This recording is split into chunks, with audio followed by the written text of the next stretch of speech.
আজকে আমি একটা দারুণ আইডিয়া লাগিয়েছি। হ্যাঁ, আমি না ম্যাগি খাবো বলে তাই জন্য ২ টো ম্যাগি নিয়ে এসেছিলাম। ম্যাগি ছিল না ঘরে, তো দোকান থেকে গিয়ে ২ টো ম্যাগি কিনে নিয়ে এসেছি। বানাবো এমন টাইমে দেখছি ভাই এসছে। তো ও তো যেহেতু খায়নি তাই ভাবলাম যে ওর জন্যও বানাবো। বাট আবার নতুন করে দোকানে যেতে একদমই ইচ্ছে করছিল না।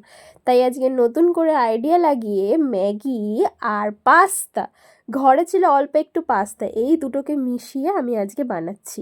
তো কী হবে আদৌ খেতে আমি জানি না। তো বানাচ্ছি তো এইভাবে, প্রথমে আর একটা আলু সেদ্ধ করা ছিল, সেই আলুটাও সঙ্গে নিয়ে নিয়েছি। আমি না ম্যাগিতে আলু দিয়ে খেতে বেশি পছন্দ করি, নর্মাল ম্যাগি আমার ভালো লাগে না। আমি আলু, ডিম এগুলোকে দিয়ে একসাথে ভালো করে বেশ চাউমিনের মতন করে বানিয়ে খাই।